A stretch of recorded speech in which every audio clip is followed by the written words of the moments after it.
اللہ اکبر میرے آقا صلی اللہ علیہ وآلہ وسلم کے دیوانوں، پہلی بات تو یہ ہے قبر پر مٹی ڈالنا کوئی رسم نہیں ہے، قبر پر مٹی ڈالنا کوئی فارمیلٹی نہیں ہے، بلکہ جب ہم کسی کی قبر پر مٹی ڈالیں، اے محلوں میں رہنے والوں، اے نرم گدوں پر آرام کرنے والوں، پوری پوری راتوں کو عیاشیوں کی نظر کرنے والوں، اپنی دولت کے گھمنڈ اور میں چکنا چور ہو کر خدا کے غضب کو چیلنج کرنے والوں، مصطفیٰ جان رحمت کی آنکھوں کی ٹھنڈک کو اللہ اکبر غفلت کی وجہ سے ترک کرنے والوں، گناہ اور جرائم کر کے جنت کا خواب دیکھنے والوں، جب تم کسی کی قبر پر مٹی ڈالو تو اس وقت یہ تصور کرو آج میں کسی کے وجود پر مٹی ڈال رہا ہوں، کل اس کی جگہ میں ہوں گا، کل نہیں تو پرسوں اور میرے وجود پر بھی منو مٹی ڈالی جا رہی ہوگی۔ ذرا تصور تو کریں جس کے وجود پر آپ مٹی ڈالتے ہیں، حالانکہ وہ مسنون ہے، اس مومن کا حق ہے، لیکن کبھی ہمارے وجود پر بھی تو مٹی ہوگی۔ وجود پر ننھا سا کوئی دھبا اگر لگ جائے، چاہے پھول کا ہو، چاہے عطر کا ہو، چاہے تیل کا ہو، چاہے سالن کا ہو، کتنا بے چین ہو جاتے ہو۔ پاک دھبا جو ناپاک نہیں ہے وہ دامن پر لگنے سے کتنا بے چین ہوتے ہو کہ یہ دھبا لے کر جلسے میں کیسے جاؤں گا، کوئی صابن سے دھو رہا ہے، کوئی لیمن کا استعمال کر رہا ہے، لیکن اللہ اکبر وجود پر حلال چیزوں کے دھبے سے بے چین ہونے والوں، کبھی گناہ کے دھبے جو اس دل پر لگے ہیں اس سے بھی بے چین ہوئے ہیں، اس سے بھی بے قرار ہوئے ہیں، اس سے بھی مضطرب ہوئے ہیں۔ ممکن ہے کہ جلسوں میں، محفلوں میں، ولیمے کی محفل میں، شادی کی محفل میں، نکاح کی محفل میں یہ دھبا لے کر کے جاؤ تو انسان تمہارا مذاق اڑا سکتا ہے، لیکن دلوں پر کروڑوں جرائم کے دھبے لگا رکھا ہے۔ فرشتے اور اللہ کے نیک بندے دلوں سے نفرت کر رہے ہیں، خدا کلام نہیں فرمائے گا، خدا نگاہ رحمت نہیں فرمائے گا۔ اللہ اکبر کیا بنے گا اس وقت ہمارا؟ اللہ اللہ جب ہم پہلی مٹھی بھر کے مٹی ڈالتے ہیں تو کہتے ہیں منہا خلقناکم، اسی پر انسان کا غرور چکنا چور ہو جانا چاہیے۔ لوگ کہتے ہیں میں سردار ہوں، میں مخیر ہوں، میں ادیب ہوں، میں خطیب ہوں، میں ڈاکٹر ہوں، میں انجینئر ہوں، میں وکیل ہوں۔ آپ جانتے ہیں موبائل کی ریکارڈنگ کی گئی کہ سب سے زیادہ دنیا میں انسان کیا الفاظ بولتا ہے پوری دنیا میں، صرف ہندوستان اور بیرون یعنی کہ پڑوسی ملک کی بات نہیں، بر صغیر کی بات نہیں، پوری دنیا کے لوگوں کی ریکارڈنگ کی گئی فون کی کہ سب سے زیادہ انسان کیا بولتا ہے، تو ریکارڈنگ کے اندر یہ بات آن ریکارڈ آئی کہ انسان سب سے زیادہ میں بولتا ہے، میں سے زیادہ وہ کوئی دوسرے الفاظ کا استعمال نہیں کرتا۔ اور یاد رکھنا جہاں انا ہے، اس لیے کہ میں کو عربی میں انا کہتے ہیں، جہاں انا ہے وہاں فنا ہے۔ جب تک انسان میں میں ہے، اگر وہ تہجد بھی پڑھے تو اللہ کی معرفت نصیب نہیں ہوتی۔ جب تک انسان میں میں ہے، اگر وہ قرآن بھی ایک دن میں پورا ختم کر لے اللہ کا عرفان نصیب نہیں ہوتا۔ اسی لیے صوفیہ پہلے میں نکالتے ہیں، جہاں میں ہے وہاں کچھ نہیں ہے۔ حضرت علامہ شرف الدین یحییٰ منیری رحمت اللہ تعالیٰ علیہ اپنی کتاب مکتوبات صدی دو صدی کے ایک مکتوب میں لکھتے ہیں اگر انسان تیرے دل میں ذرہ برابر بھی میں انا تکبر ہے، ذرہ برابر، تو اللہ تیری عبادت قبول نہیں کرے گا۔ عبادت کی قبولیت کے لیے میں کا ختم ہونا ضروری ہے، اس لیے کہ سب کو شیطان نے تباہ کیا، اور شیطان کو جس نے تباہ کیا یہ اس کی میں ہے۔ اس سے پتہ چلا کہ شیطان سے بڑھ کر بھی کوئی اگر نقصان دہ چیز ہے تو اس کو میں کہتے ہیں، اس کو انا کہتے ہیں، اس کو گھمنڈ اور تکبر کہتے ہیں۔ قرآن کہتا ہے وَاسْتَكْبَرَ وَكَانَ مِنَ الْكَافِرِينَ، تکبر کیا اور کافروں میں سے ہو گیا۔ مسلمانوں اس لیے صرف عبادت پر توجہ نہ ہو، بلکہ جو عبادت غرور پیدا کر دے، گھمنڈ پیدا کر دے، اس سے اللہ کی پناہ نہ ہو۔ اللہ کی پناہ طلب کرو. یاد رکھنا اگر دامن میں توجہ کرنا، میں صوفیہ کی بات کر رہا ہوں، اللہ اکبر، اگر گناہ کر کے ندامت ہے اور عمل کر کے گھمنڈ ہے تو عمل کر کے گھمنڈ سے بہتر گناہ کی ندامت ہے. یہ بات اچھی طرح یاد رکھنا. آج بہت سارے لوگ شاید وہ اہل سنت میں نہیں ہیں، اپنے عمل پر نازا ہے. دوسروں میں اور ہم میں فرق یہی ہے کہ وہ صرف عمل پر ناز کرتے ہیں اور ہم عمل کر کے عمل پر نہیں، جانے عمل محمد رسول اللہ کی نسبت پہ ناز کرتے ہیں. نعرہ تکبیر، نعرہ رسالت، اولاد غوث آدم.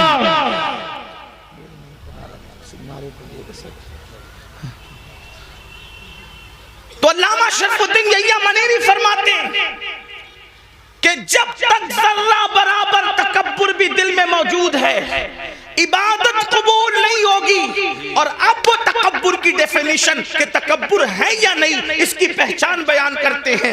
آپ بھی ڈوبیں اپنے اندر، میں بھی ڈوبوں اپنے اندر، اس لیے کہ خطاب، میری اکثر عادت ہے پہلی بات تو خطاب نہیں کرتا اور گفتگو کرتا ہوں تو ہمارے بزرگوں نے ہمیں بتایا کہ لوگوں کو مخاطب کرنے سے پہلے اپنے آپ کو مخاطب کرو، اس لیے کہ آپ سے زیادہ ضرورت اصلاح کی ہمیں ہے، مجھے ہے. اللہ اکبر. تو علامہ منیری فرماتے ہیں کہ کیا کہتے ہیں کہ تکبر ذرہ برابر ہے، تیری عبادت تجھے فائدہ نہ دے گی، تیری عبادت قبول نہ ہوگی. اب تکبر اور گھمنڈ کی جو ہے وہ نشانی بیان فرماتے ہیں کہ ایک انسان پوری دنیا کے انسانوں سے اپنے آپ کو حقیر سمجھ رہا ہے کہ میں سب سے حقیر ہوں، سب سے ذلیل ہوں. واقعی کہہ نہیں رہا ہے، سمجھ رہا ہے. اس لیے کہ کہنا اور ہے، سمجھنا اور ہے. ہم بار بار کہتے ہیں میں سب سے زیادہ حقیر ہوں، لیکن کسی مقام پر اگر ہمیں بیٹھنے کو اچھی جگہ نہ ملے تو ناراض ہو کے محفل سے نکل جاتے ہیں. کیا ہمارے لیے جگہ بھی نہ تھی؟ اللہ اکبر. تو انسان کہتا بہت کچھ ہے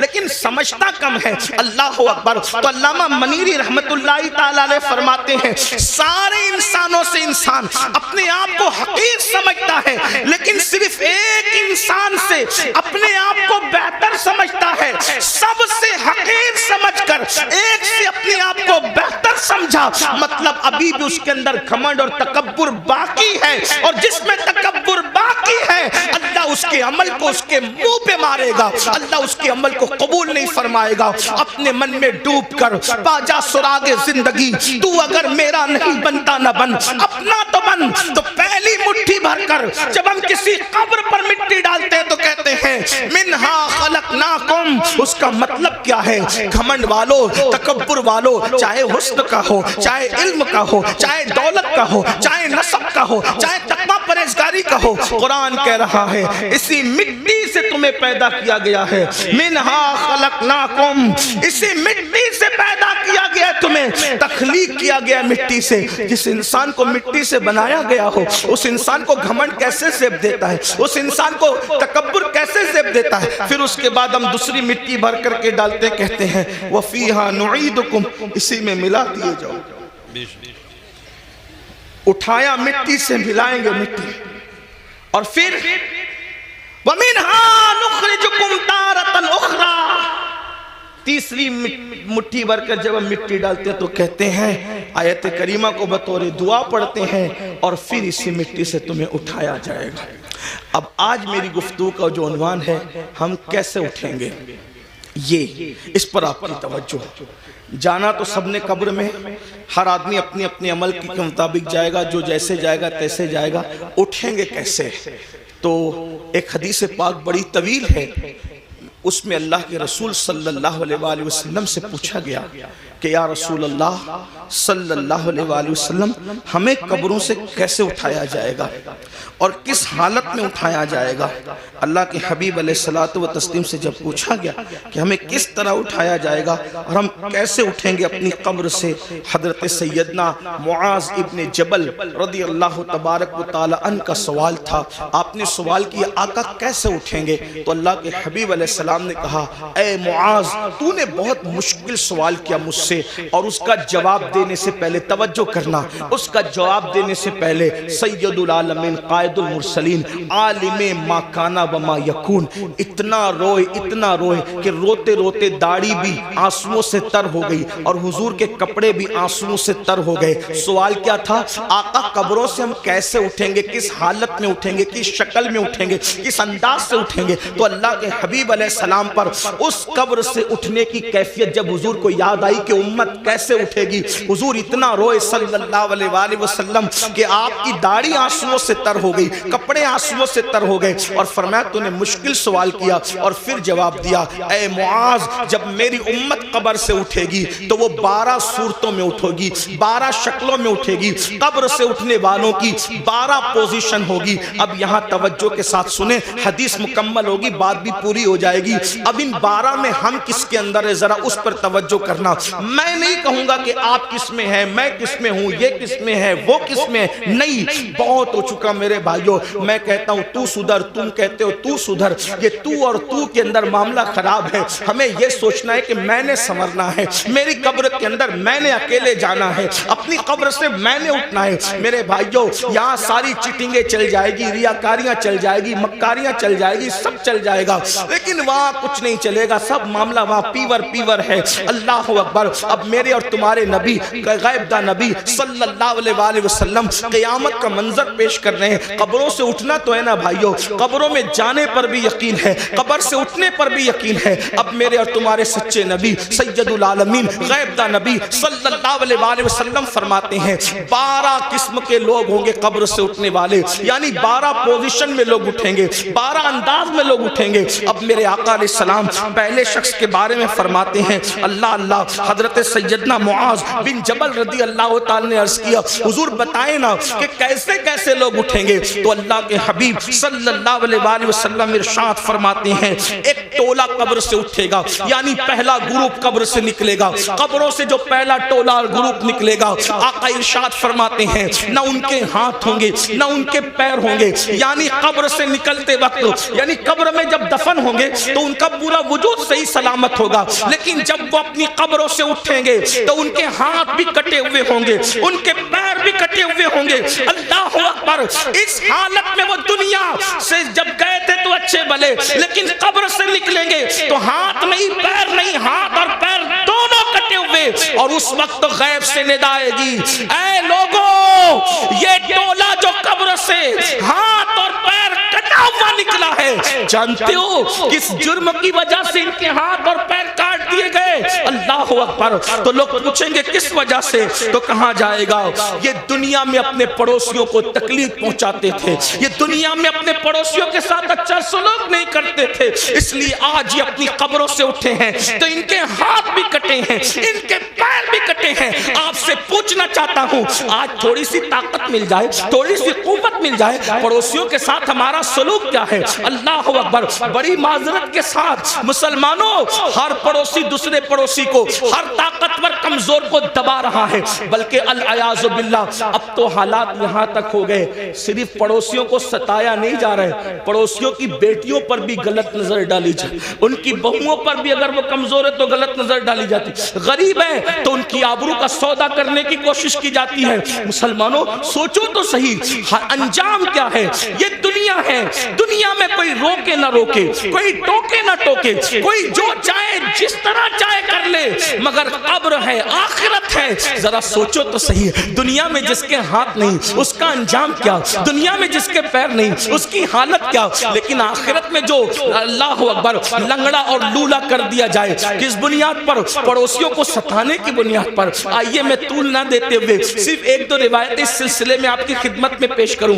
جانتے ہیں اللہ کے رسول علیہ السلام فرماتے ہیں کہ جبریل نے میرے پاس آ کر پڑوسیوں کے بارے میں ایسی باتیں کرنا شروع کی کہ مجھے اندیشہ ہوا کہ کہیں پڑوسیوں کو وراثت میں حقدار نہ کر دیا جائے، پڑوسیوں کو جو ہے انسان کے مال میں شریک نہ کر دیا جائے۔ آقا علیہ السلام ارشاد فرماتے ہیں کہ کوئی بندہ پیٹ بھر کر کے کھانا کھا کے سو جائے اور اس کا پڑوسی بھوکا ہو، آقا فرماتے ہیں وہ کامل مومن نہیں ہو سکتا۔ یہاں تک آقا فرماتے ہیں کہ پڑوسی کا حق یہ ہے جب تم اچھا کھانا بناؤ تو تھوڑا سا پانی اپنی ہانڈی میں بڑھا لو تاکہ وہ کھانا تم اپنے پڑوسی کو بھیج سکو۔ آج ہم جلسوں میں، کانفرنسوں میں اور تحریروں میں بڑی درد بھری باتیں کرتے ہیں۔ آج لوگ کیا کہتے ہیں؟ اس کی بیٹی بھاگ رہی ہے، یہ ہو رہا ہے، وہ ہو رہا ہے۔ میں کہتا ہوں سب ہو رہا ہے۔ اگر ہم نے اپنے پڑوسی کا خیال کر لیا ہوتا تو غریب کی بیٹی نہ بھاگتی۔ اور ایک بات آپ کو بتاؤں، کس نے کہہ دیا کہ صرف غریب کی بیٹی بھاگ رہی ہے؟ بڑی معذرت کے ساتھ صرف غریبوں کی نہیں بلکہ مالداروں کی بھی، اور اس کی وجہ صرف غربت نہیں ہے بلکہ اچھے رشتوں کا نہ آنا بھی اس کی وجہ ہے، جہیز کی لعنت بھی اس کی وجہ ہے، ساتھ ہی ساتھ علم کا نہ ہونا بھی اس کی وجہ ہے، ساتھ ہی ساتھ فضول خرچیوں میں ہمارا پڑھ کر کے شادیوں کو مہنگا کرنا بھی اس کی وجہ ہے۔ لیکن بس اتنا عرض کرنا چاہتا ہوں، اپنے پڑوسیوں کا خیال کرو، پڑوسیوں کا لحاظ کرو، اور اگر پڑوسیوں کو ستاؤ گے، ظلم کرو گے تو یاد رکھنا قبر سے بغیر ہاتھ اور بغیر پیر کے اٹھنے کے لیے تیار ہو جاؤ۔ اسی پہ بس نہیں، آقا فرماتے ہیں وہ لنگڑے بھی اٹھیں گے، لولے بھی اٹھیں گے، اور ان کو منہ کے بل گھسیٹتے ہوئے جہنم میں لے جایا جائے گا کہ تم نے پڑوسیوں پہ ظلم کیا تھا۔ ایک بات پڑوسیوں کے متعلق اور رس کروں آپ سے، آج پڑوسیوں کے ساتھ اچھا سلوک ہمارا نہیں۔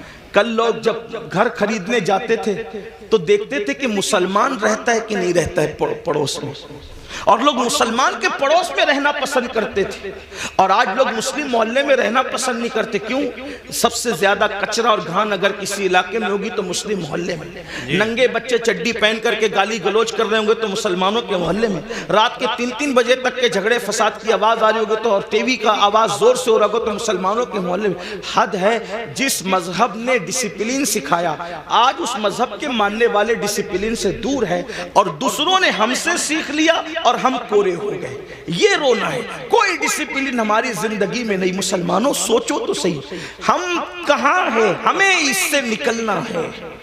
ہمیں اگر ہم دین سیکھنے آئے ہیں جلسوں میں تو مبارکباد کے مستحق ہیں، اور اگر ہم صرف بھیڑ کرنے آئے تو جلسوں کے اندر سیاسی جلسوں میں سر دیکھے جاتے ہیں، مذہبی جلسوں میں سر نہیں دیکھے جاتے۔ یہاں تو بدلنے والوں کی تعداد دیکھی جاتی ہے۔ اگر جلسے انقلاب نہیں پیدا کرنے، صرف رسومات پر ہیں، تو یہ قیامت کی نشانیوں میں سے ایک نشانی ہے۔ اللہ کے رسول علیہ السلام نے فرمایا قیامت کی نشانیوں میں سے ایک نشانی یہ ہے کہ لوگ دین سننے جمع ہوں گے، دین پر عمل کرنے جمع نہیں ہوں گے۔ اللہ اکبر! جلسے والے بھی خوش، خطیب صاحب بھی خوش کہ کیا ہزاروں کی بھیڑ تھی، لیکن کہتا ہوں یہ قیامت کی نشانی ہے۔ دن اس وقت تک ٹھنڈا نہیں ہوگا ہمارا جب تک کہ جیسے جلسے میں رات کے 3 بجے تک ٹک کر بیٹھتے ہو، اسی تعداد میں جب تک نماز فجر میں نہ آؤ ہمارے کلیجے ٹھنڈے نہیں ہو سکتے۔ اس لیے کہ سروں کو گن کر سیاسی لیڈر تو خوش ہو سکتے ہیں،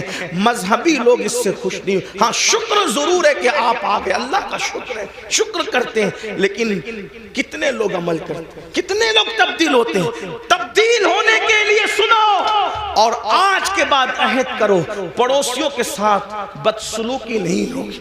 ایک بات آپ سے کہتا ہوں، ہمارے امام الائمہ، سراج الامہ، کاشف الغمہ، سیدنا نعمان بن ثابت امام اعظم ابو حنیفہ کا ایک پڑوسی تھا، موسیقی کے فن میں ماہر تھا، اور آپ کو ستانے کے لیے پوری رات موسیقی بجاتا تھا، میوزک بجاتا تھا، بہت تکلیف پہنچاتا تھا، گانا بھی گاتا تھا، تکلیف بھی تکلیف پہنچانا ہی اس کا مشغلہ تھا۔ اور ایک بات یہ بھی یاد رکھنا، اگر کوئی پڑوسی آپ کو ستائے آپ صبر کریں، کیونکہ پڑوسی کا حق ہے، آپ صبر کریں، آپ اس پہ ظلم نہ کریں۔ امام اعظم ابو حنیفہ رحمت اللہ تعالیٰ علیہ صبر کرتے تھے۔ ایک دن کسی نے اس کی کمپلین کر دی بادشاہ کی سپاہ کے پاس، بادشاہ کے سپاہی ہے اس کو اٹھا کے لے گئے، اور جب اس کو اٹھا کر کے لے گئے تو امام اعظم ابو حنیفہ نے کسی سے پوچھا آج اس گویے کی آواز نہیں آتی؟ دیکھو ہم تو کبھی برساں برس پڑوسیوں کی خیال ہی نہیں رکھتے، آواز آ رہی کہ نہیں آ رہی، کس حالت میں نہیں ہے، لیکن امام اعظم تھے۔ یہی تو بات ہے، دین مکمل دین ہے، دین مکمل نظام حیات ہے، دین مکمل جو ہے اللہ اکبر قانون زندگی ہے۔ امام نے پوچھا آج اس گویے کی آواز نہیں آ رہی ہے، تو کسی نے عرض کی خوشی خوشی حضرت اس کو تو پولیس اٹھا کے لے گئی، اس پہ تو کمپلین ہو گئی ہے، اس کو جیل میں ڈال دیا گیا۔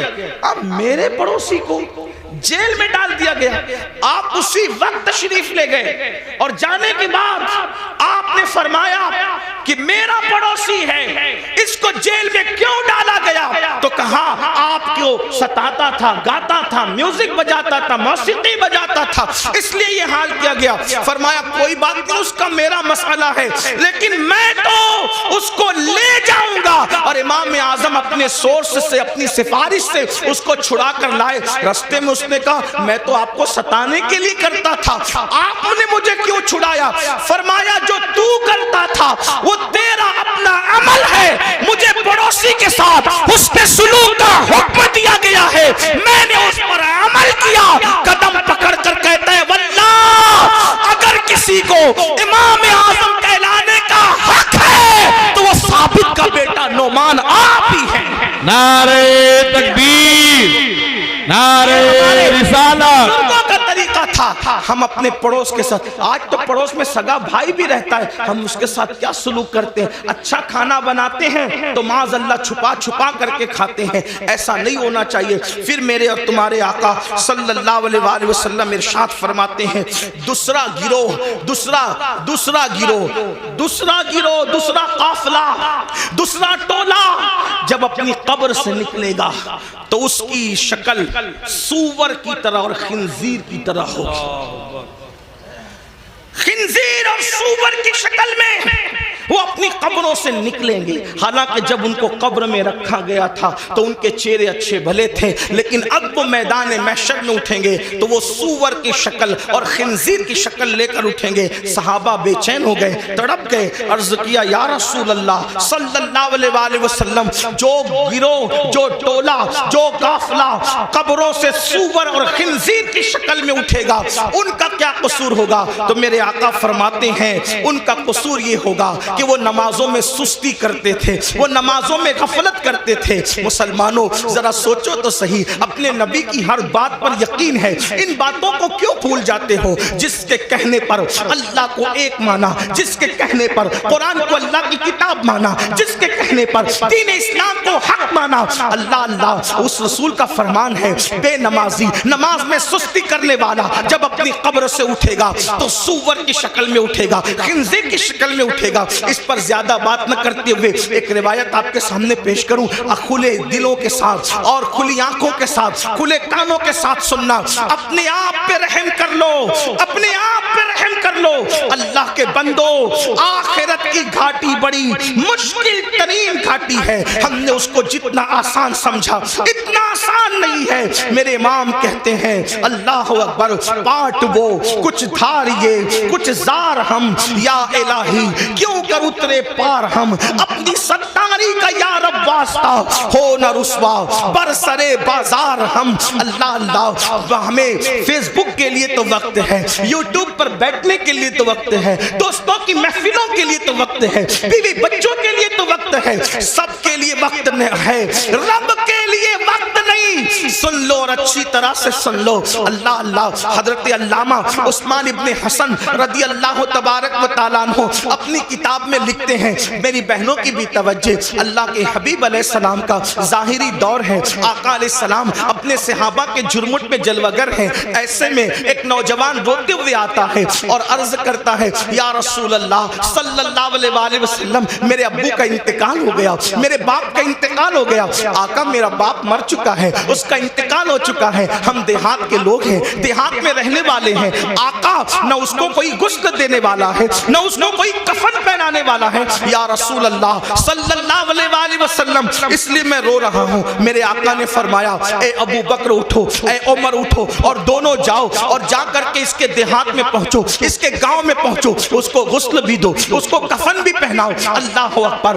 جب صدیق اکبر، فاروق اعظم، میرے آقا کے دونوں یار شیخین کریمین اٹھے اور دیہات میں پہنچے تو جیسے میت کے قریب گئے غسل دینے کے لیے چہرے سے چادر ہٹائی، چہرے سے چادر ہٹائی تو کیا دیکھا کہ اس کا منہ، میت کا منہ کالے سور کی طرح ہو گیا، کالے خنزیر کی طرح ہو گیا۔ اللہ اکبر۔ صدیق و فاروق نے جب یہ منظر دیکھا زار زار رونے لگے، زاروں قطار رونے لگے۔ ایک قاصد کو اللہ کے رسول صلی اللہ علیہ وآلہ وسلم کی بارگاہ میں پیش کیا گیا، یا رسول اللہ اس کا چہرہ تو کالے سور کی طرح کالے خنزیر کی طرح ہو گیا، اس کو کیسے غسل دیں، اس کو کیسے کفن پہنائے؟ اللہ اکبر، میرے اور تمہارے آقا صلی اللہ علیہ وآلہ وسلم خود تشریف لائے چل کر کے، اور جب اس کا منہ کالے خنزیر کی طرح دیکھا حضور علیہ السلام بھی رو پڑے۔ پھر میرے آقا نے دعا کی، اور دعا کرنے کے بعد اس کا چہرہ ٹھیک ہو گیا۔ جب چہرہ ٹھیک ہو گیا تو پھر غسل دیا گیا، کفن پہنایا گیا، نماز جنازہ پڑھی گئی، اور جب جنازہ مکمل ہو گیا تو کسی نے دھیرے سے کہا پہلے تو اس کا چہرہ کالے سور کی طرح، کالے خنزیر کی طرح ہو گیا تھا، اب ذرا دیکھیں تو اس کا چہرہ کیسا ہے۔ جب دوبارہ چہرہ دیکھا گیا نماز جنازہ کے بعد، جب کفن ہٹایا گیا تو کیا دیکھا لوگوں نے؟ اب بھی اس کا چہرہ کالے سور کی طرح، کالے خنزیر کی طرح تھا۔ سب رو پڑے۔ صحابہ نے عرض کیا ہمارے ماں باپ آپ پر قربان یا رسول اللہ صلی اللہ علیہ وآلہ وسلم، اس کا چہرہ بار بار کالے سور کی طرح، کالے خنزیر کی طرح کیسے ہو جاتا ہے؟ تو میرے آقا نے اس کے بیٹے کو بلا کر کے پوچھا یہ بتا تیرے باپ کا چہرہ کالے سور کی طرح کیوں ہو جاتا ہے بار بار؟ اس نے عرض کی یا رسول اللہ صلی اللہ علیہ وآلہ وسلم، میرا باپ کوئی گناہ نہیں کرتا تھا، بس اس کی کمی یہ تھی کہ جب نماز کا وقت آتا تو وہ سو جایا کرتا تھا، وہ نماز نہیں پڑھتا تھا۔ تب میرے آقا نے ارشاد فرمایا لوگوں دھیان سے سنو، جو نماز میں سستی کرے گا وہ اپنی قبر سے اس حالت میں اٹھے گا کہ اس کا منہ کالے سور کی طرح ہوگا، کالے خنزیر کی طرح ہوگا۔ بتاؤ چہرے پر پھنسی آ جائے کتنا بے چین ہو جاتے ہو، کسی کے چہرے پہ سفید داغ آ جائے کتنا بے چین ہو جاتا ہے۔ لوگ منہ پہ رومال رکھ کے پھرتے ہیں، اگر اس کو فالج ہو جائے میرا ٹیڑھا منہ لے کر میں کیسے جاؤں، سفید داغ لے کر کیسے جاؤں، پھنسی لے کر کیسے جاؤں؟ اپنے جیسے انسانوں کے سامنے جب یہ عیب لے کر نہیں جاتے، جس کو ڈاکٹر درست کر سکتا ہے وہ عیب لے کر نہیں جاتے۔ اللہ نہ کرے نماز چھوڑنے کی وجہ سے منہ کالے سور کی طرح ہوگا تو اللہ کی بارگاہ میں کیا منہ لے کر جاؤ گے، کس طرح منہ لے کر جاؤ گے؟ اور سن لو دنیا کے امتحان میں اگر ناکام ہو گئے تو پھر کامیابی کے چانسز ہے، مگر آخرت کے امتحان میں اگر ناکام ہوئے پھر کامیابی کا کوئی چانس نہیں ہے۔ پہلی اور آخری مرتبہ موقع ملے گا، کیا تیاری کی اس کے لیے؟ نہیں، ہمیں ٹائم نکالنا ہوگا۔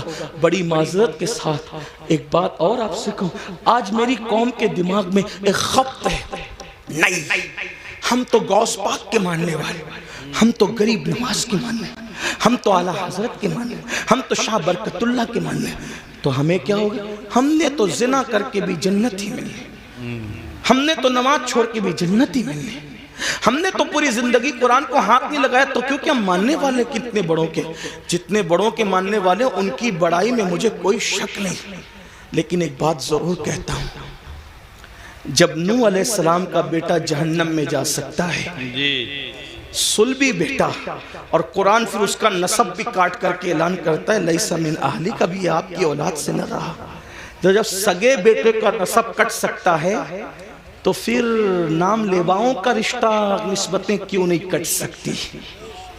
وہ شخص غوث پاک کا کیسے ہو سکتا ہے جو نماز نہیں پڑھتی؟ کیونکہ غوث پاک کہہ چکے کہ بے نمازی مرے تو اسے مسلمان کے قبرستان میں دفن مت کر۔ میں لوگوں کو کہتا ہوں، کچھ لوگوں کو برا بھی لگتا ہے لیکن مجھے لوگوں کا خیال کم ہے۔ ہم لوگ قادری بن گئے، چشتی بن گئے، نقشبندی بن گئے، سہروردی بن گئے، مداری بنے، وارسی بنے، برکاتی بنے، رضوی بنے، اشرفی بنے، سب بنے۔ اب سے پوچھتا ہوں، سچ بتانا اپنے ایمان والے دلوں پہ ہاتھ رکھ کے، کیا سچے مسلمان بھی بنے ہم؟ اپنے آپ سے پوچھو، آج سب بنے؟ قادری، چشتی، نقشبندی، ادیب، خطیب، شہیر، یہ وہ مخیر، یہ سب بنے؟ سچے مسلمان بھی بنے؟ آپ کہیں گے تو کیسی بات کرتے آیا ہے، ہم کیا مسلمان نہیں؟ میں نے کہا میں آپ کے اسلام کا منکر نہیں، لیکن پوچھ رہا ہوں کیا سچے مسلمان بھی بنے؟ کہا وہ کیوں؟ میں نے کہا اس لیے کہتا ہوں، اگر پیر ٹوپی دے دے، توجہ کریں، ٹوپی دے دے کتنا سنبھال کے رکھتے ہو. میرے پیر کی ٹوپی، میرے پیر کا ماما، میرے پیر کا کرتا، میرے پیر کا جبہ. کیوں؟ کس نے دیا؟ پیر نے تحفے میں دیا. اور پیار اس سے کتنا ہے کہ قبر میں بھی لے جاؤں گا. میں نے کہا تجھے سلام ہو، اچھا ہے، پیار پیر سے بہت پیار کر، اللہ اس سے زیادہ تجھے برکت دے. لیکن اتنا ضرور تجھ سے پوچھوں گا، سلسلے کی محبت میں تجھے پیر سے اتنا پیار ہے کہ پیر کے دیے ہوئے تحفے کو تو نے سینے سے لگا کے رکھا. کیا تو نے اللہ کے دیے ہوئے تحفے کے ساتھ بھی یہی سلوک کیا؟ جو قدر تجھے پیر کے تحفے کا ہے، جو قدر تجھے استاد کے تحفے کا ہے، کیا اللہ کے تحفے کے ساتھ بھی تو نے ایسا ہی سلوک کیا؟ وہی قدر کی، وہی عزت کی، وہی سینے سے لگا کے رکھا؟ کہا اللہ کا تحفہ کیا ہے؟ میں نے کہا اس کو نماز کہتے ہیں. دیا اللہ نے، اور کن ہاتھوں سے بھیجا؟ کن ہاتھوں سے بھیجا؟ سید المعصومین محمد الرسول اللہ کے ہاتھوں سے بھیجا. جس قوم کو پیر کے تحفے کی قدر ہو اور اللہ کے تحفے کی کوئی قدر نہ ہو، تو پھر وہ قوم سچی مومن کیسے ہو سکتی، کامل مومن کیسے ہو سکتی ہے؟ غور کیجئے، دھیان دیجئے اور سن لو. کسی اور کی نگاہ میں مسلمان بننے والا جنت میں نہیں جائے گا. جنت میں اسی نے جانا ہے جو خدا و رسول کی نظر میں مسلمان ہے. اپنے آپ کے بارے میں جو بھی تلاش لو، اند اللہ جو مومن ہے، اند الرسول جو مومن ہے، جنت اسی کے لیے ہے. اس خوش فہمی میں مت رہنا کہ صرف سنی کہلا کر کے جنت مل جائے گی. سنی کہلانا اور ہے، سنی بن جانا اور ہے. صرف سنی کہلانے والوں کو جنت نہیں ملے گی، سنی بن جانے والوں کو جنت ملے گی. اور یاد رکھنا، اللہ اکبر، ہمارے بزرگوں نے تو نوافل بھی ترک نہیں کیا، سنت غیر موقدہ بھی ترک نہیں کیا، اور ہم فرائض چھوڑ بیٹھے ہیں. اللہ اکبر. آپ کو بتاؤ، غور کر، آقا علیہ السلام نے اپنے خاندان کے لوگوں کو دیکھو، خاندان رسول ہے. کوئی خاندان بحیثیت خاندان رسول اللہ کے خاندان کے برابر نہیں ہو سکتا. حضور سیدی اشرفی میاں رحمت اللہ تعالی علیہ اکثر ایک شعر کہا کرتے تھے، کہتے تھے کوئی ہو متقی و عالم و زاہد زمانے میں مگر آل محمد کے برابر ہو نہیں سکتا. آپ فرمایا کرتے ہو، توجہ فرمائے، خاندان نبوت ہے. اور امام اہل سنت نبی کے خاندان کے بارے میں کہتے ہیں، آب تطہیر سے جس میں پودے جمے، اس ریاض نجابت پہ لاکھوں سلام. خون خیر الرسل سے ہیں جن کا خمیر، ان کی بیلوس طینت پہ لاکھوں سلام. رسول اللہ کے خون سے جن کا خمیر بنا ہے، آب تطہیر سے جس میں پودے جمے، وہ نبی کا خاندان. توجہ کریں، اس خاندان رسالت کو رسالت ماں نے فرمایا، اے بنو ہاشم عمل کرنا، عمل. توجہ کریں، اللہ کے رسول اپنے خاندان کے لوگوں کو کہہ رہے ہیں عمل کرنا، عمل. کہیں ایسا نہ ہو کہ لوگ عمل لائیں اور تم صرف نسب لاؤ. پھر آقا نے فرمایا، اے بنو ہاشم، جس کو عمل نے پیچھے کر دیا اس کو نسب کبھی آگے نہیں کر سکتا. اس لیے عمل کرنا. رسول اللہ کی اس نصیحت کو خاندان کے لوگوں نے کیسے سینے سے لگایا. اللہ اکبر، کہ رسول اللہ کے خاندان میں پھر کوئی بھی آپ کو بے عمل نظر نہیں آئے گا. میں بے عمل کی بات کر رہا ہوں، بد عمل تو دور کی بات ہے. اس لیے کہ ایک ہے با عمل، ایک ہے بے عمل، ایک ہے بد عمل. رسول اللہ کے خاندان میں بد عمل تو بہت دور کی بات ہے، بے عمل بھی تمہیں کوئی نظر نہیں آئے گا. دیکھو نبی کے خاندان کو دیکھو، پوری رات اگر سجدے میں گزارنے والی مدینے میں کوئی خاتون ملتی ہے تو وہ کوئی اور نہیں ہے، وہ میرے نبی کی شہزادی سیدہ مخدومہ فاطمہ الزہرا کی ذات ہے. اور جب رات پوری ہوتی ہے تو نماز مکمل کر کے حسرت کے ساتھ سر کو سجدے سے اٹھا کے کہتی ہے، اے اللہ تو نے رات اتنی چھوٹی بنایا کہ تیرے محبوب کی بیٹی فاطمہ دل کھول کے سجدہ بھی نہ کر سکی. اللہ اکبر. اس کے بعد دیکھیں، گھوڑے کی ایک زین پر ایک قدم رکھ کر دوسرے زین پر قدم رکھنے سے پہلے جو پورا قرآن مکمل کرتا ہے وہ کوئی اور نہیں ہے، وہ میرے نبی کے خاندان کا فرد، رسول اللہ کا بھائی حمزہ داماد پیمبر خاتم ولایت فاتح خیبر ابو الحسنین مولا کائنات سیدنا علی مرتضیٰ کی ذات. کسی نے قرآن اس طرح پڑھا، بابا قرآن پڑھتے ہیں گھوڑے کی سین پر ایک قدم رکھ کر دوسرا قدم رکھنے سے پہلے، اور شہزادوں کی کیا شان ہے، سر کٹنے کے بعد جو نیزے پہ قرآن پڑھتے ہیں وہ کسی اور خاندان کا فرد نہیں، وہ میرے نبی کا نواسا سیدنا امام حسین کی ذات ہے، امام علی مقام کی ذات ہے۔ محراب میں، منبر پہ، مسجدوں میں آپ نے ہر خاندان والے سے قرآن سنا، لیکن نیزے پہ جس نے قرآن پڑھا وہ صرف میرے نبی کا خاندان تھا۔ 40 سال تک عشاء کے وضو سے فجر کی نماز جہاں ہو رہی ہے وہ کوئی اور نہیں، وہ میرے نبی کے خاندان کا شہزادہ جسے دنیا سرکار غوث اعظم کے نام سے جانتے ہیں۔ 70 سال تک کبھی نہ سو کر رات و دن جاگ کر عبادت کرنے والا، 90 لاکھ کو کلمہ پڑھانے والا، وہ کسی اور خاندان میں نہیں ملے گا، وہ میرے نبی کے خاندان میں ہے، جس کو معین الدین اجمیری غریب نواز کہا جاتا ہے۔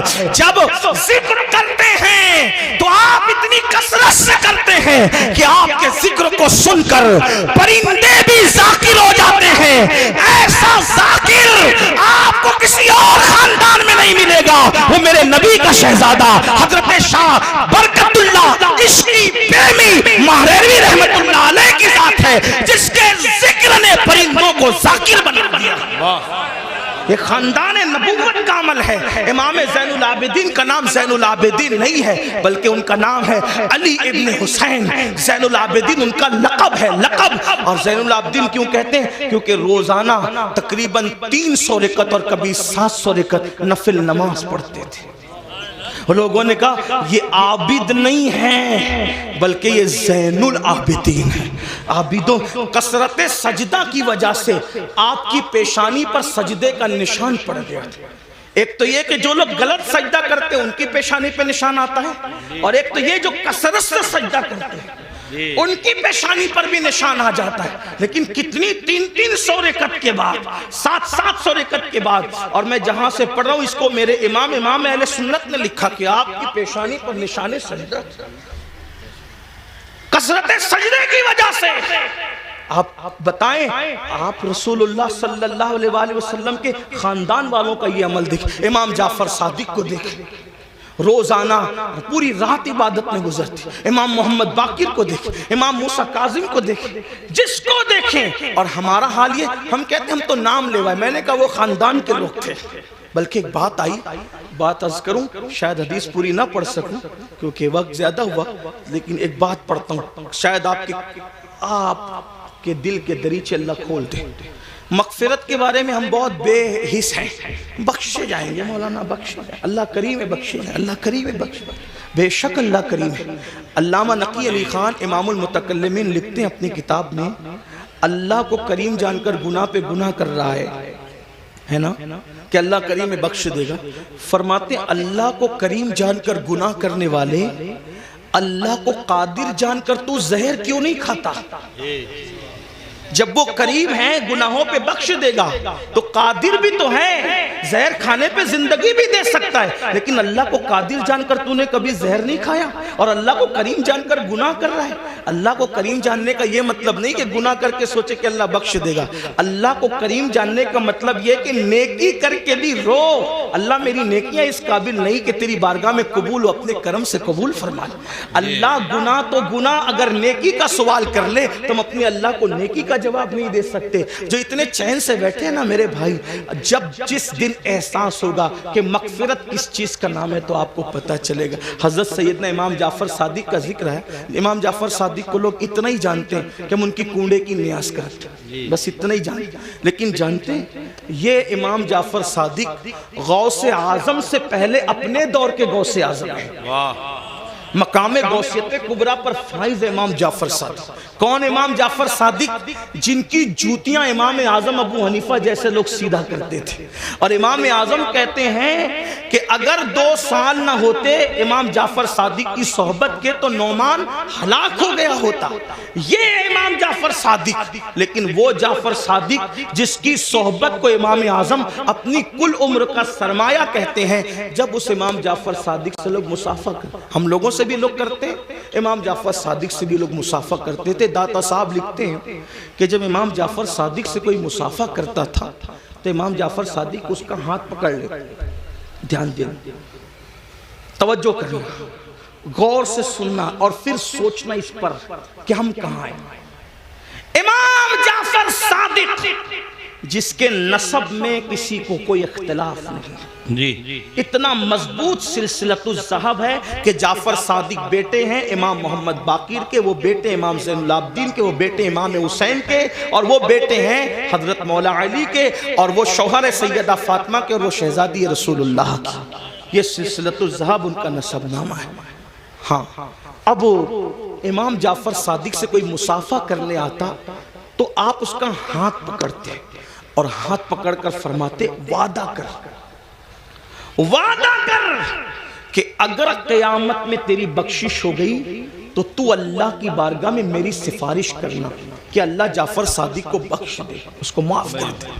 توجہ کریں, اگر اس اسٹیج پر یہ جو بڑے بڑے علماء مفتیان کرام سادات کرام بیٹھے ہیں, مفتی آفاق صاحب کے صاحبزادے ہیں اور بھی علماء ہیں, اگر کوئی کسی عام آدمی کا ہاتھ پکڑ کے کہے کہ اگر تیری بخشش ہو گئی تو میری سفارش کر دینا, مغفرت میری کروا دینا, تو وہ کہے گا کہ حضرت یہ کیسی بات کر رہے ہیں آپ لوگ اللہ والے لوگ ہیں, ہم عوام میں سے ہیں, ہماری نہ غسل ہے صحیح ہے, نہ ہماری طہارتیں صحیح ہے, نہ ہمیں نماز پڑھنے کا طریقہ آتا ہے, آپ ایسی کیسی بات کر رہے ہیں. اب جب یہ منبر پہ بیٹھے ہوئے اللہ والے کسی سے یہ بات کریں تو تعجب ہوگا, چہ جائے کہ امام جعفر صادق ایسا سید جس کی غلامی امام اعظم جیسے لوگ کریں, وہ جو ہے علم کے معاملے میں ان جیسا ان کے دور میں کوئی نہیں تھا, تقوی کے معاملے میں ان جیسا کوئی متقی نہیں تھا, عبادت کے معاملے میں ان جیسا کوئی عابد ان کے دور میں نہیں تھا, اور وہ لوگوں کا ہاتھ پکڑ کے کہتے وعدہ کرو کہ اگر تمہاری بخشش ہو گئی تو تم میری سفارش کرنا, میری مغفرت کروانا, میری سفارش کرنا, شفاعت کرنا. اور لوگ پلٹ کے کہتے امام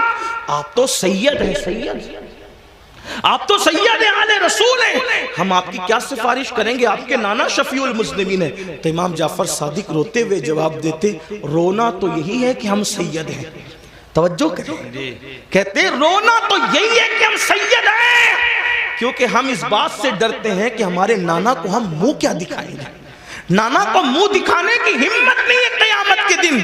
یہ حال ہے ان کا جن کی سیادت پر, امامت پر, قیادت پر, تقوی پر, زہد پر پوری امت کا اتفاق ہے, وہ قیامت کے دن سے اتنے لرزہ بر اندام ہے. اور یہاں جنہیں غسل بھی نہیں آتا, وضو بھی نہیں آتا, جمعہ کی 2 رکعت پڑھ کے مسجد سے ایسے بھاگتے ہیں جیسے اسکول سے چھٹی ہونے پر اسکول کے بچے بھاگتے ہیں, یہ حالت ہے. اور اس کے بعد ہم جنت کے ٹھیکیدار بنے, مولانا ہم جنت میں نہ جائیں گے تو کون جائے گا. بڑی معذرت کے ساتھ وہاں پھر دیکھا جائے گا کہ کیا ہوگا, اور وہاں پچھتانے سے کام نہیں چلے گا. آج لے ان کی پناہ, آج مدد مانگ ان سے, پھر نہ مانیں گے قیامت میں اگر مان گیا. آج راتوں کو ضائع کرنے والوں, آج راتوں کو فضول گزارنے والوں, وقت کو برباد کرنے والوں, یہ زندگی کا قیمتی سرمایہ اللہ نے پہلی اور آخری مرتبہ دیا ہے. خدا کے لیے اس کو ضائع نہ کرو, اس کو فضول برباد نہ کرو, ورنہ موت کی بات پچھتانا ہوگا. موت کے بعد سوائے پچھتانے کے کچھ ہاتھ نہیں آئے گا, لیکن اس دن کا پچھتانا اللہ اکبر کوئی فائدہ نہ دے گا. اس کے بعد میرے اور تمہارے آقا صلی اللہ علیہ وسلم فرماتے ہیں کچھ لوگ ایسے ہوں گے اللہ اکبر جب وہ اپنی قبروں سے اٹھیں گے, یہ تیسرا گروپ ہے, یہ تیسرا ٹولہ ہے جو اپنی قبروں سے اٹھیں گے, اس حالت میں اٹھیں گے کہ ان کے پیٹ پہاڑوں کی جیسے بڑے بڑے پیٹ ہوں گے, اور ان کے پیٹوں کے اندر سانپ, بچھو اور آگ دہک رہی ہوگی. صحابہ نے پوچھا آقا وہ کون ہوں گے؟ سرکار علیہ السلام فرماتے ہیں یہ وہ لوگ ہوں گے جو دنیا میں زکوٰۃ ادا نہیں کرتے تھے, زکوٰۃ نہیں دیتے تھے, بڑے بڑے پہاڑوں کی طرح پیٹ لے کر کے اٹھیں گے. آج لوگ زکوٰۃ بھی نہیں دیتے پوری, اور پھر کوئی پیسہ لے کے بھاگ جاتا ہے, کوئی چوری کر لے جاتا ہے, مال ڈوب جاتا ہے, آگ لگ جاتی ہے, کہتے ہیں ہمارا نقصان ہو رہا ہے. یاد رکھنا جو پوری زکوٰۃ اللہ کے لیے نکال دے, میرے آقا فرماتے ہیں اس کا مال اللہ کے قلعے میں محفوظ ہو جاتا ہے, اس کے مال کی حفاظت ہو جاتی ہے. پھر چوتھے گروپ کے بارے میں میرے اور تمہارے آقا سچے نبی صلی اللہ علیہ وسلم نے فرمایا کہ جو چوتھا گروپ قبر سے نکلے گا اس کے منہ سے خون بہ رہا ہوگا اور خون لے کر کے وہ نکلے گا. صحابہ نے پوچھا آقا جن کے منہ سے خون بہ رہا ہوگا وہ کون لوگ ہوں گے؟ آقا ارشاد فرماتے ہیں جو اپنے وعدوں کو توڑ دیتے تھے, وعدہ خلافی کرتے تھے, وہ ان کے منہ سے خون بہ رہا. آج میں سمجھتا ہوں کہ شاید وعدہ خلافی کو گناہ بھی نہیں سمجھتے لوگ. دیکھیں حالانکہ میرے آقا علیہ السلام نے فرمایا مومن اور منافق میں فرق یہ ہے کہ مومن جب وعدہ کرتا ہے تو پورا کرتا ہے اور منافق وعدہ کرتا ہے اس کو پورا نہیں کرتا, توڑ دیتا ہے. کتنے وعدے کرتے ہیں, اللہ سے وعدہ کیا اس کا خیال نہیں, پیر سے وعدہ کیا اس کا خیال نہیں. آئیے وعدے کی وفا کے حوالے سے ایک حدیث سنے کی روایت سے. اللہ اکبر. ابھی اعلان نبوت نہیں ہوا, اعلان نبوت سے پہلے اللہ کے رسول علیہ الصلوۃ والتسلیم بازار گئے.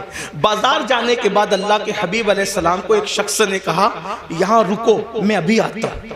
اس نے کہا رکو ابھی آتا ہوں, اور آقا نے اس سے وعدہ کر لیا ٹھیک ہے جب تک تم نہیں آؤ گے میں یہیں ٹھہروں گا, یہیں رکوں گا. اور اس کے بعد وہ شخص گیا اور جا کر کے بھول گیا کہ میں کسی سے وعدہ کر کے آیا ہوں یا وعدہ لے کر آیا ہوں کہ میں ابھی آتا ہوں, اور اس نے وعدہ کر لیا کہ ٹھیک ہے تمہارے آنے تک میں رکوں گا.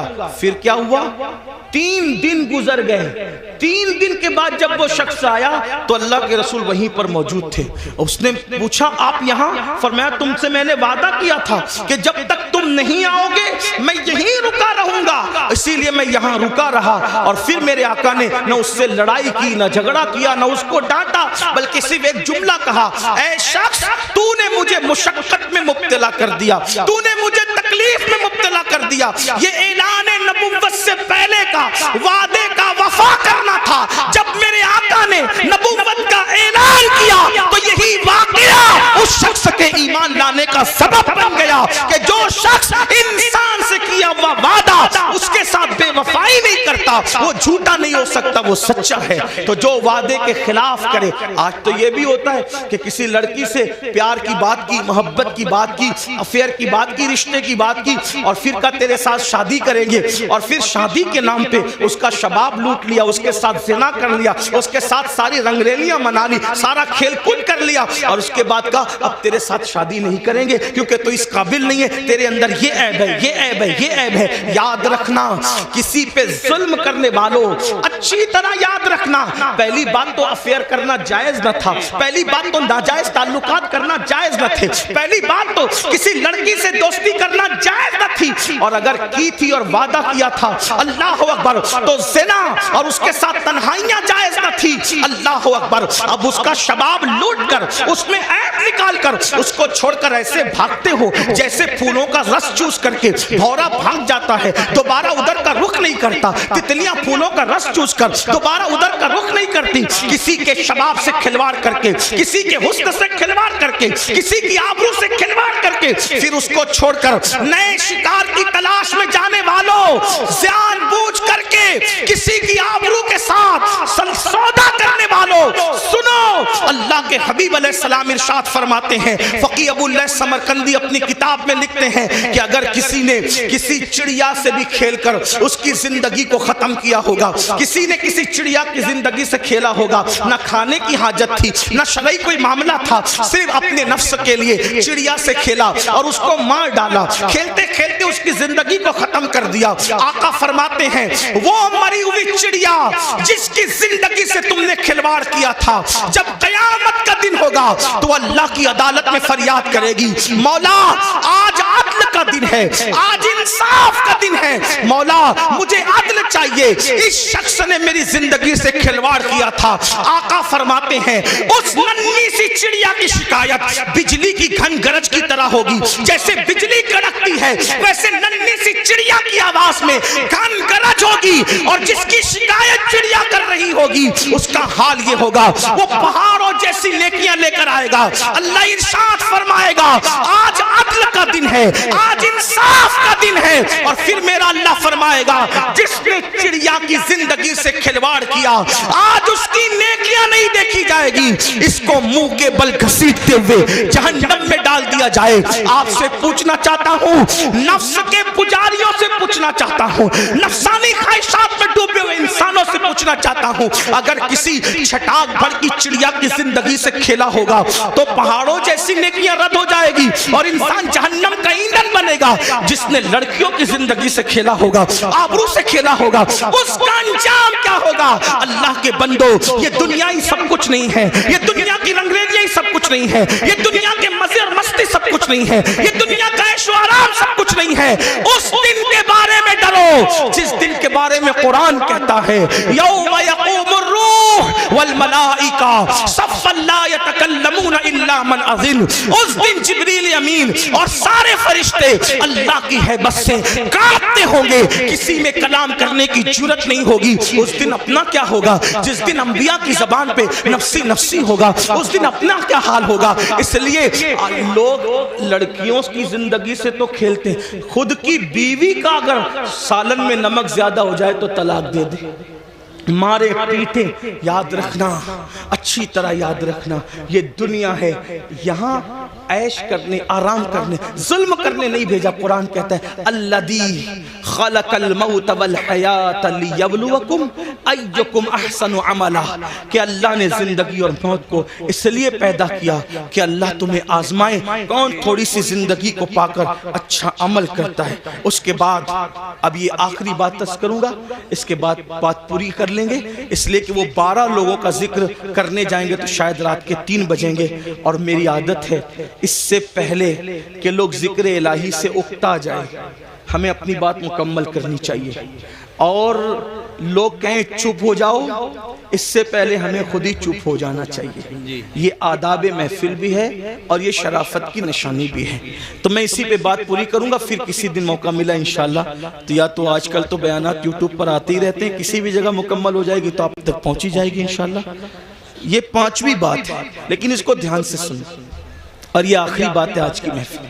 اللہ کے رسول علیہ السلام فرماتے ہیں 5واں ٹولہ جب قبر سے نکلے گا تو ان کے جسم سے مردار کی بدبو آئے، مردار کی بدبو، اور وہ مردار کی بدبو لے کر کے اپنے قبر سے اٹھیں گے۔ صحابہ نے پوچھا حضور وہ کون ہوں گے؟ آقا فرماتے وہ لوگ ہوں گے جو دنیا میں چھپ چھپ کر گناہ کرتے، تنہائی میں گناہ کرتے، پوشیدہ طور پہ گناہ کرتے، لوگوں کے سامنے نیکیاں اور تنہائی میں گناہ۔ ایسے لوگوں کے لیے اللہ فرماتا ہے جو لوگوں کے سامنے نیکی کر کے تنہائی میں گناہ کریں میں ان کے ساتھ اعلان جنگ کرتا ہوں۔ اور دوسری حدیث میں آتا ہے کہ حباء منصورہ کی تفسیر کرتے ہوئے اللہ کے رسول نے خود فرمایا، آقا فرماتے ہیں صحابہ نے پوچھا حضور یہ حباء منصورہ کا مطلب کیا ہے؟ کہ اللہ ان کی نیکیوں کو ذرے کی طرح بکھیر دے گا۔ تو آقا فرماتے ہیں جو تنہائیوں میں گناہ کرتے تھے اللہ ان کی نیکیوں کو ایسے بکھیر دے گا جیسے روزون کے ذرات ہوتے ہیں جو صرف دھوپ میں نظر آتے ہیں، اتنے باریک کر دے گا اللہ، یعنی اتنی بے وقت ہو جائے گی ان کی نیکیاں کہ اللہ تعالیٰ ان کے ذرے ذرے کر دے گا، ان کی نیکی کوئی کام کی نہیں ہوگی، اور اللہ پاک ان کی نیکیوں کو رد فرمائے گا۔ والعاقبۃ للمتقین، آخرت تو متقیوں کے لیے ہے۔ اس سلسلے میں حضرت زید ایک بات بیان کرتے ہیں، فرماتے ہیں میں قبرستان گیا، جب قبرستان پہنچا تو ایک درخت کو ٹیک لگا کر میں بیٹھ گیا، اس لیے کہ میں چاہتا تھا کہ قبروں کو دیکھ کر کے عبرت حاصل کروں۔ ایسے میں ٹیک لگا کے بیٹھ گیا تو میں نے کیا دیکھا، میری آنکھ لگ گئی، آنکھ لگی تو دل کی آنکھیں بیدار ہوئی، میں نے خواب دیکھا کہ لوگ اپنی اپنی قبروں سے اٹھ رہے ہیں، کسی کے اجلے لباس ہیں، کسی کے میلے لباس ہیں، کوئی کیسا ہے کوئی کیسا ہے، لیکن ایک شخص کو میں نے دیکھا جب وہ اس کی قبر سے اٹھا، اس کی قبر سے تو ایک آسمان سے آگ کی چین زنجیر آئی اور اس کے حلق میں ڈالی گئی، اور وہ اس کے حلق سے گزرتے ہوئے پیٹ، اور پیٹ کے بعد پھر نیچے کے مقام سے وہ زنجیر نکل گئی، اور وہ چیخ رہا تھا، چلا رہا تھا، اور چیختے چلاتے کہتا تھا مجھ پر یہ کیا عذاب ہو رہا ہے؟ کیا میں نماز نہیں پڑھتا تھا؟ کیا میں روزہ نہیں رکھتا تھا؟ کیا میں رمضان شریف کے روزے نہیں رکھتا تھا؟ کیا میں نے حج نہیں کیا تھا؟ کیا میں نے عمرے نہیں کیے تھے؟ کیا میں نے صدقہ نہیں دیا تھا؟ کیا میں نے زکوٰۃ نہیں دی تھی؟ کیا میں فلاں نیک کام نہیں کرتا تھا؟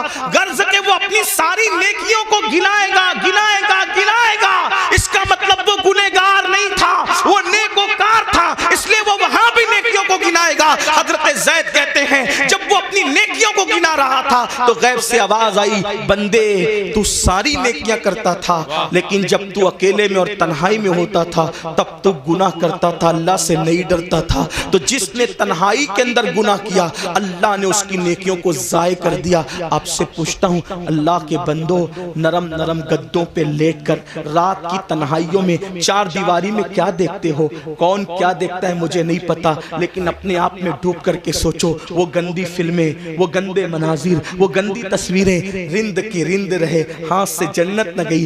جو تنہائیوں میں گناہ کرتے ہیں اور لوگوں کے سامنے نیکیاں کرتے ہیں، قبروں سے اٹھیں گے تو ان کے بدن سے مردار کی بدبو ہوگی۔ اللہ ان کے ساتھ اعلان جنگ کرتا ہے، ان کی نیکیوں کو ریت کے ذروں کی طرح بکھیر دیا جائے گا۔ اپنے آپ پہ رحم کرو میرے بھائیوں، قیامت کے دن کون ہے اپنا سوائے مصطفیٰ جان رحمت کے؟ سب نے صف محشر میں للکار دیا ہم کو، اے بے کسوں کے آقا اب تیری دہائی ہے، ایک ہی سہارا ہے۔ اگر گناہ کر کر کے ان کا دل دکھا دیا، ان کو ناراض کر دیا تو بتاؤ اپنا کیا بنے گا؟ اللہ اکبر۔ میرے آقا مصطفیٰ جان رحمت صلی اللہ علیہ وآلہ وسلم کے دیوانوں سیدنا فاروق اعظم کہتے ہیں، لوگ چھوٹے اور بڑے گناہ کی بات کرتے ہیں، فاروق اعظم فرماتے ہیں میں تو اتنا سمجھتا ہوں گناہ کوئی بھی کرو رسول اللہ کے دل کو تکلیف پہنچتی ہے، حضور کا دل دکھتا ہے، کوئی گناہ کرو دل حضور کا دکھتا ہے۔ اب آپ کو سے پوچھتا ہوں، چہروں سے داڑیاں منڈا کر گٹروں میں پھینکتے ہو، فاروق اعظم کہہ رہے ہیں آقا کا دل دکھتا ہے۔